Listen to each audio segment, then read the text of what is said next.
آج عمران خان صاحب پیش ہو گئے جو جے آئی ٹی ہے اس کے سامنے۔ عمران خان صاحب نے ایس ایس پی انویسٹیگیشن کے آفس میں جے آئی ٹی کو جواب دیے۔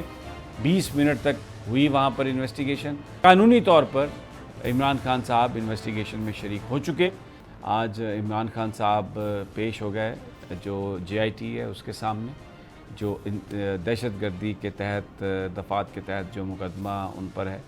تو ایس پی انویسٹیگیشن کے آفس میں تقریباً 20 منٹ تک جے آئی ٹی نے ان سے سوال و جواب کیے۔ اس کے بعد ایک سوال نامہ انہیں دے دیا گیا، اور یہ بہت اہم کارروائی تھی، اس لیے کہ اگر یہ نہ ہوتی تو ایک جواز پروسیکیوٹر کے پاس ہوتا کہ وہ عدالت کے سامنے پریس کرتا کہ عمران خان صاحب انویسٹیگیشن میں شریک نہیں ہو رہے، اس لیے ان کی جو عبوری ضمانت ہے 20 سپٹمبر تک جو ضمانت ہے اس کو منسوخ کیا جائے۔ اور اس پر پہلے بابر اعوان کہہ چکے کہ وہ تھانے میں اس لیے نہیں گئے عمران خان کہ یہ شبہ تھا، یہ خطرہ تھا، یہ ایک اندیشہ تھا کہ کہیں کوئی سازش نہ ہو جائے، کہیں پر کوئی واردات نہ ہو جائے جس سے عمران خان صاحب کی زندگی کو خطرات لاحق نہ ہو جائیں۔ یہ کہا عمران خان صاحب کے وکیل نے بھی کہ وہ انویسٹیگیشن میں شریک ہونا چاہتے ہیں۔ عدالت نے یہ کہا تھا کہ آپ جگہ دونوں فریق طے کر لیں اور پھر وہاں پر عمران خان صاحب کا بیان ہو جائے۔ تو عمران خان صاحب نے ایس ایس پی انویسٹیگیشن کے آفس میں جے آئی ٹی کو ان کے ساتھ جو ان کے سوال تھے ان کے جواب دیے۔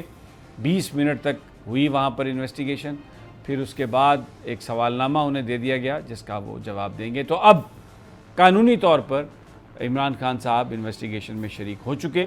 تو جو ایک بڑی بنیاد ہوتی ہے ضمانت کی منسوخی کی، عبوری ضمانت کی منسوخی کی، جو پروسیکیوٹر جس کو بناتا ہے کہ جناب انویسٹیگیشن میں شریک نہیں ہو رہا ہے تو ہمیں پکڑنا ہے، وہ کم از کم اب جو ایک عذر، وہ جو ایک ریکوائرمنٹ وہ پوری کر دی گئی ہے۔ اب ان کی ضمانت کی منسوخی جو ہے وہ پروسیکیوشن کے لیے کوئی آسان کام نہیں ہے۔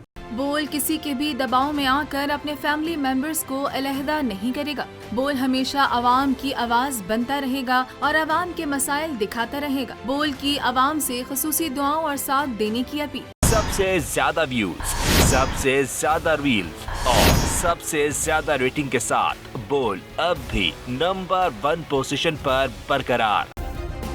سبسکرائب کریں اور بیل دبائیں تاکہ کوئی خبر رہ نہ جائے۔